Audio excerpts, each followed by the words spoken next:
បាទសភាយើងបន្តជួបភ្នាក់ងាររាយការណ៍ព័ត៌មានតាមបណ្ដាខេត្តដើម្បីផ្ដល់ដំណឹងជូនដល់បងប្អូនកំពុងតែទស្សនាតាមកាហ្វេតាមកាទៀវតាមផ្ទះសម្បែងតាមកត់តាមវត្តតាមដានហើយតាមវត្តតាមវាក៏កំពុងតាមដានដែរអរគុណឥឡូវហ្នឹងគឺថាតាមឡានទៀតក៏មានដែរហ្នឹងហើយបើមានទូរស័ព្ទដែលអាចមើលទូរទស្សន៍បានឥឡូវស្រួលចឹងតាមឡានទេសចរមួយចំនួនក៏មានបំពាក់ទូរទស្សន៍ដែរហ្នឹងហើយអរគុណណាស់អញ្ចឹងសូមធ្វើដំណើរមានសុវត្ថិភាពទាំងអស់គ្នាឥឡូវសូមជួបលោកគឹមហ៊ឿននៃប្រចាំការនៅខេត្តស្ទឹងត្រែងបាទជំរាបសួរលោកគឹមហ៊ឿនជំរាបសួរលោកសុខៈនិងកញ្ញាសុភេបាទចាជំរាបសួរបាទលោកគឹមហ៊ឿនតើមានសេចក្តីរាយការណ៍អ្វីពីខេត្តស្ទឹងត្រែងព្រឹកនេះបាទជំរាបជូនពីឯកឧត្តមកុលសំអល់អភិបាលខេត្តលោកបានចុះទៅពិនិត្យការដ្ឋានសាងសង់ផ្លូវចេញពីដុំកឡទៅចប់នឹងព្រំប្រទល់ប្រទេសឡាវដែលមានប្រវែង52គីឡូម៉ែត្របាទហេតុអីបានជាឯកឧត្តមអភិបាលខេត្តដឹកនាំក្រុមការងារទៅចុះពិនិត្យអញ្ចឹងមានផែនការអីបាទដោយសារតែការស្ថាបនាផ្លូវនេះយើងពិនិត្យឃើញថាបានប្រមាណ 80% ហើយនៅតែធ្វើការសាងសង់ស្ពានដែលឆ្លងដែលមានអូរឆ្លងកាត់ផ្លូវនឹងចំនួន23កន្លែងទៀតអញ្ចឹងហើយវាមានផលប៉ះពាល់មួយចំនួនទៅលើភាពលំបាករបស់កងវិស្វកម្មយើងក្នុងការដោះស្រាយបញ្ហាសាងសង់នេះទៅឯកឧត្តមអភិបាលខេត្តលោកចុះទៅសម្រាប់ហើយធ្វើការពិភាក្សាជាមួយក្រុមកងវិស្វកម្មថាផ្លូវត្រង់ណាត្រូវដាក់លូត្រង់ណាត្រូវធ្វើស្ពានលោកសុខៈបាទអញ្ចឹងនៅពេលដែលអាដាមពិនិត្យឃើញស្ថានភាពអញ្ចឹងហើយតើមានវិធីមធ្យោបាយអ្វីដើម្បីដោះស្រាយជាឧបសគ្គហ្នឹងបាទចំពោះបញ្ហានេះឯកឧត្តមអភិបាលខេត្តលោកបានសម្រាប់ឲ្យខាងក្រមវិស្វកម្មហ្នឹងធ្វើស្ពានចំនួន23កន្លែងក្នុងប្រវែងផ្លូវ52គីឡូម៉ែត្រហើយនឹងកន្លែងតូចខ្លះទៀតឯកឧត្តមបានសម្រាប់ឲ្យដាក់ជាលូតែម្ដងបាទលូមុខកាត់ដើម្បីរំដោះទឹកកុំឲ្យខូចផ្លូវនេះព្រោះថាឯកឧត្តមបានបញ្ជាក់ថាផ្លូវនេះពេលយើងស្ថាបនាហើយវាជាផ្លូវយុទ្ធសាស្ត្រមួយនៅតាមខ្សែបន្តព្រំដែនជៀសវាងមិនឲ្យមានការបញ្ហាចំនួនព្រំដែនទៀតទេព្រោះថាវាកូនចៅយើងចំនួនក្រោយទៅលោកសុខៈមិនព្រួយបារម្ភថាទឹកដីនេះបោះឡាវទឹកដីនេះរបស់កម្ពុជាទេគឺមិនមែនអញ្ចឹងទេបាទគឺថាតាមខ្សែបន្តព្រំដែននេះគឺថាមានផ្លូវល្អតែម្ដងលោកសុខៈបាទហើយឯកឧត្តមបានបញ្ជាក់ថាផ្លូវមួយខ្សែនេះពេលស្ថាបនាហើយនឹងคล้ายទៅជាកន្លែងតំបន់ទេសចរតែម្ដងបងប្អូនប្រជាពលរដ្ឋយើងឬក៏ភ្ញៀវទេសចរជាតិអន្តរជាតិអីគាត់មកគាត់អាចចូលទៅមើលផ្លូវតាមខ្សែបន្តនឹងរហូតម្ខាងជាទឹកដីរបស់ឡាវភូមិឡាវម្ខាងជាទឹកដីរបស់យើងមានភូមិរបស់យើងលោកសុខាបាទផ្លូវនឹងលោកគឹមហ៊ឿនថាតើជាថវិកាបរដ្ឋាភិបាលរបស់ខេត្តឬជាថវិកាខាងណាវិញបាទផ្លូវនេះជាការចំណាយថវិការបស់រាជរដ្ឋាភិបាលទេលោកសុខៈឲ្យខេត្តគ្រាន់តែជួយធ្វើការអន្តរាគមន៍អភិបាលទៅមើលការថែរក្សាដើម្បីឲ្យដំណើរការខាងផ្លូវនេះវាសម្រេចជោគជ័យទៅតាមផែនការរបស់រាជរដ្ឋាភិបាលហើយជាមួយនោះលោកផ្សេងប្រធានកងវិស្វកម្មស្ថាបនាផ្លូវលេខ117នេះលោកបានអះអាងថាផ្លូវនេះគឺថាក្រុមការងាររបស់លោកបានខិតខំប្រឹងប្រែងធ្វើការស្ថាបនាតាំងពីខែ1មកម្ល៉េះបាទហើយមកដល់ពេលនេះវាបានរយៈពេលជិត5ខែហើយអញ្ចឹងសូមស្ដាប់ការលើកឡើងរបស់លោកសេងអ៊ិតបញ្ជាក់ពីការនេះបន្តិចបាទអធិស្ឋានលោកគឹមហ៊ឿនដោយសារតែមានបញ្ហាបន្តិចមិនអាចចាក់សម្ដីរបស់គាត់បានណាប៉ុន្តែលោកគឹមហ៊ឿនថាតើផ្លូវហ្នឹងគឺថាយើងកំណត់ពេលណាដែលត្រូវបញ្ចប់ហើយអាចធ្វើចរាចរណ៍បានណាបាទបើតាមលោកសេងអ៊ិតប្រធានក្រុមវិស្វកម្មសាងសង់លោកថាខែ5នេះយើងបញ្ចប់នៅការស្ថាបនាផ្លូវ52គីឡូម៉ែត្រហ្នឹងហើយនៅបន្តទៅលើការធ្វើស្ពានចំនួន25ហើយនឹងលូមួយចំនួនបន្ថែមទៀតតែប៉ុណ្ណោះទេលោកសុខៈនឹងរួចរាល់ជាស្ថាពរហើយបាទលោកសុខៈបាទប៉ុន្តែមើលទៅដូចជាដីគ្រោះប៉ុន្តែគ្រោងនឹងចាក់ជាកៅស៊ូឬក៏ជាស្អីទៅវិញបាទបើតាម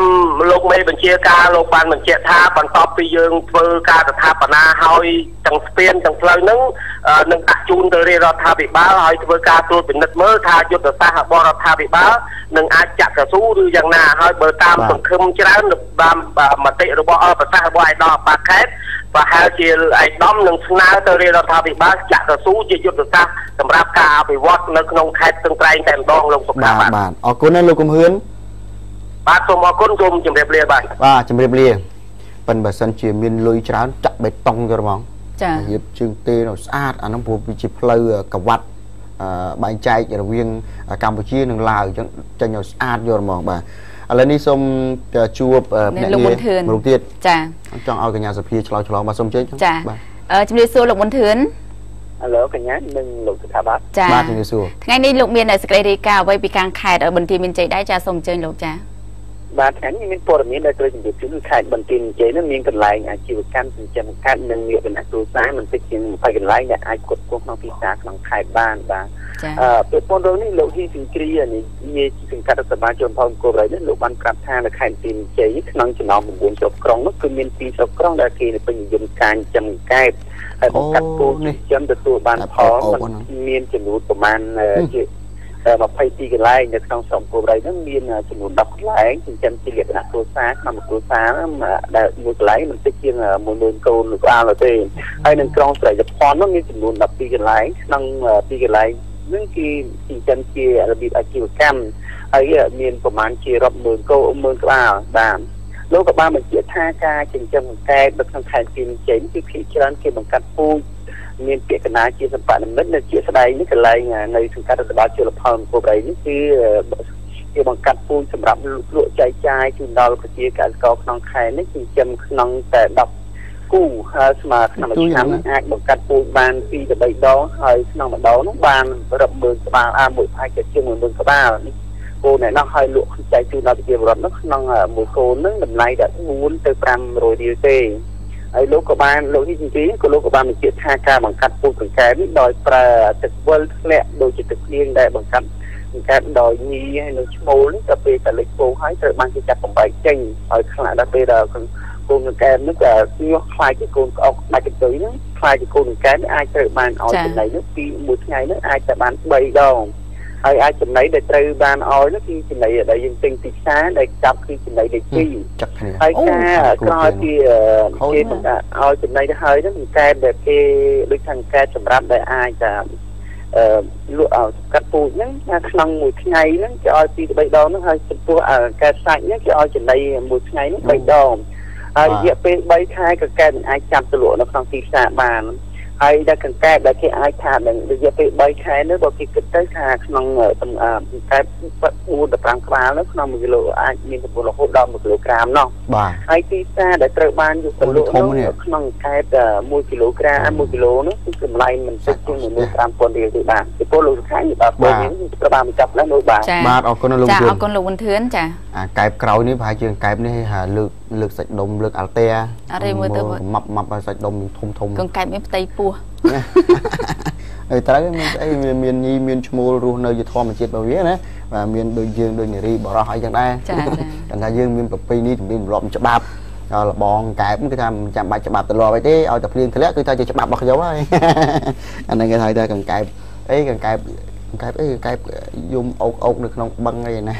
ស្រែកជុំទៅហឹងតាមរំទីវិញ